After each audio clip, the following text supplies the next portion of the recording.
Halo, selamat datang di channel Aksi 10.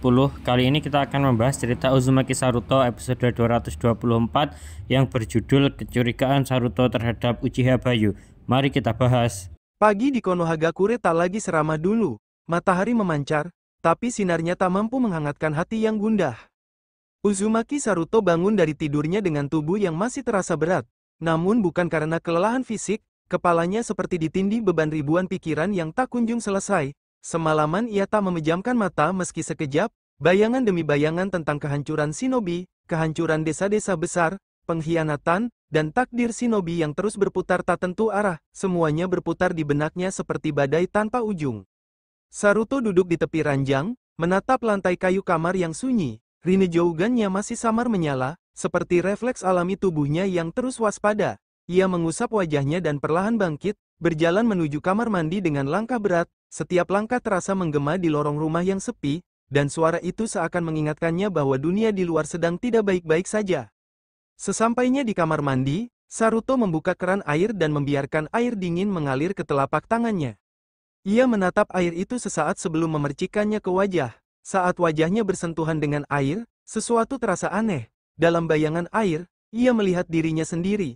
Namun bukan sebagai shinobi kuat pewaris kekuatan besar, ia melihat sosok yang babak belur, tubuhnya penuh luka, wajahnya lelah dan kehilangan harapan.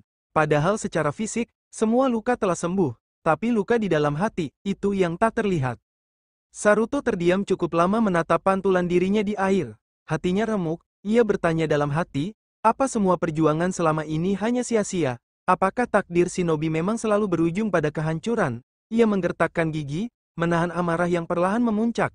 Tapi sebelum pikirannya makin tenggelam, telinganya menangkap suara dentingan tajam dari halaman belakang. Dentingan logam yang akrab, suara latihan kenjutsu.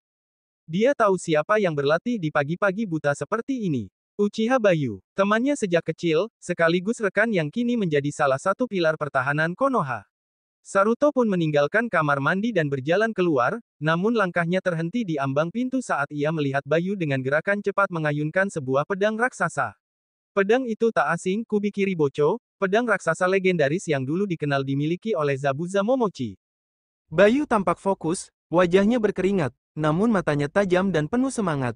Ia mengayunkan pedang itu dengan teknik-teknik kenjutsu yang sangat presisi. Gerakannya seimbang, dan setiap tebasannya terasa seperti bisa membelah udara. Tapi ada sesuatu yang janggal, Saruto tiba-tiba merasakan denyutan aneh dari Rinnegan-nya. Matanya berdenyut, dan penglihatannya menjadi lebih tajam. Aura cakra di sekeliling Bayu terlihat berbeda, ada yang lain.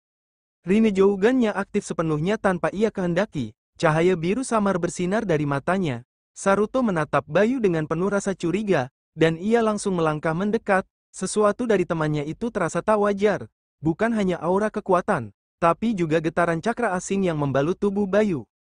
Apa yang kau sembunyikan, Bayu? Tanya Saruto, suaranya dalam dan serius.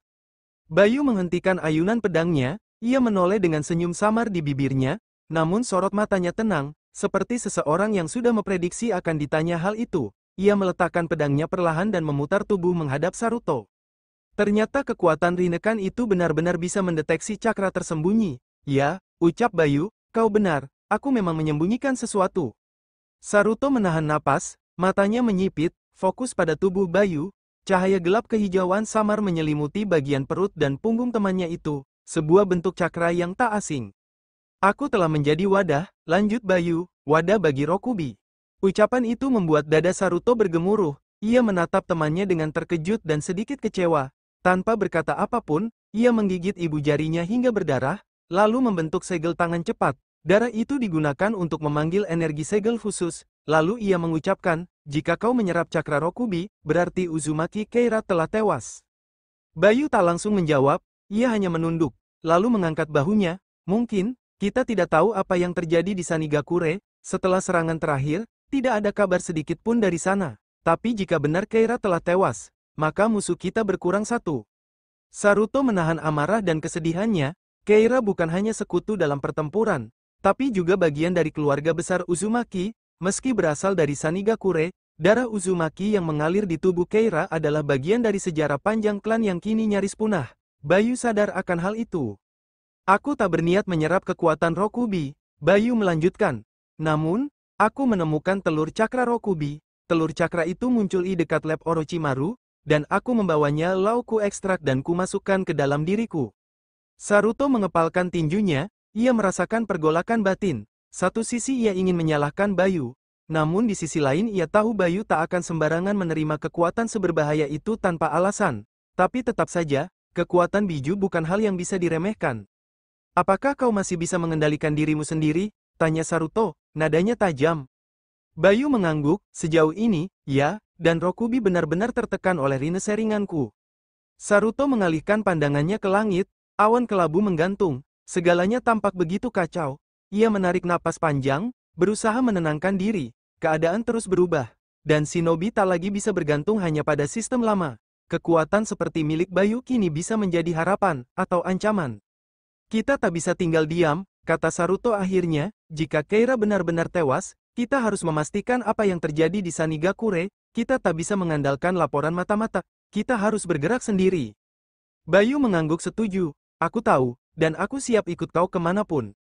Keduanya terdiam, tak ada suara selain desir angin pagi. Kubikiri Bocho berdiri bersandar di tanah, seperti pedang yang menanti pertempuran berikutnya, dan di mata Saruto, hari-hari damai sepertinya tinggal kenangan. Keputusan besar harus segera diambil, bahkan jika itu harus mengorbankan rasa nyaman dan hubungan lama. Langit mulai berubah, cahaya matahari tertutup awan gelap. Saruto dan Bayu berdiri berdampingan, dua sahabat yang kini memikul beban besar, kekuatan besar telah berada di tangan mereka, dan di depan, medan perang baru tengah menanti.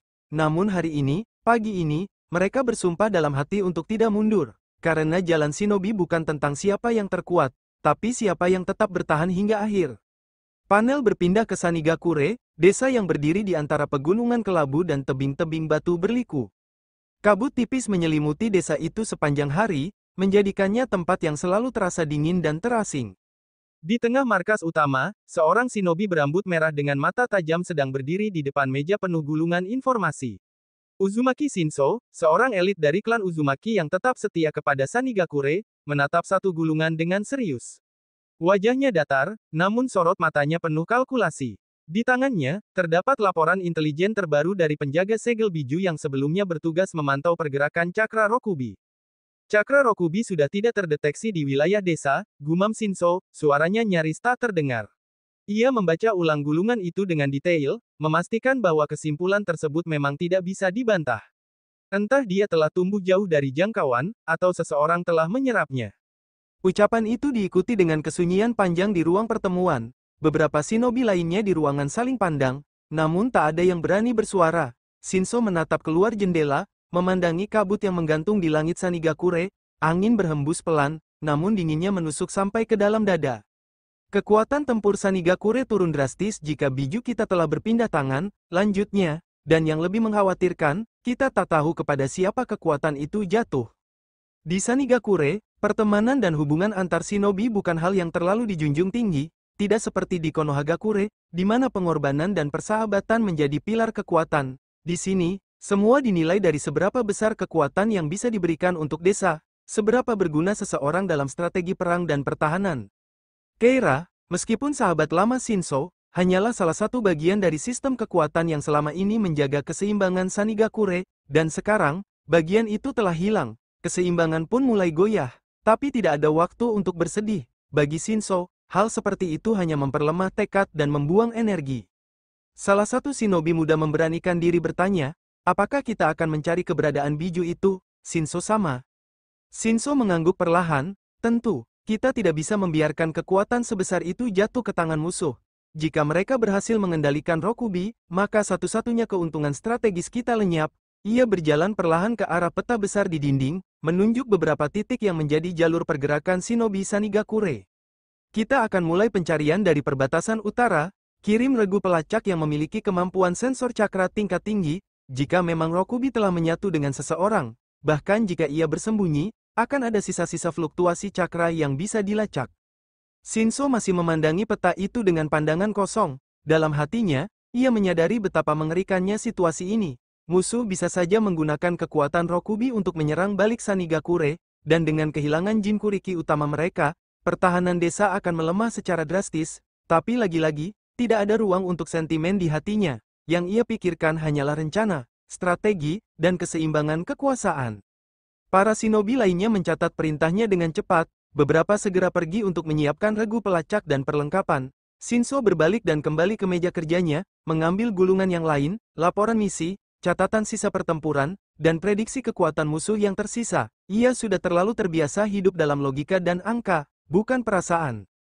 Keira adalah sahabatnya, mereka pernah bertarung bersama, tertawa bersama, dan melawan banyak musuh bersama.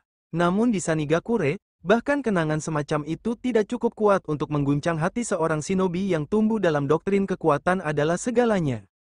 Dia telah mati, maka dia telah melakukan tugasnya, ucap Shinso pada dirinya sendiri. Dan jika Rokubi telah berpindah tangan, maka tugas kita adalah merebutnya kembali, dengan cara apapun.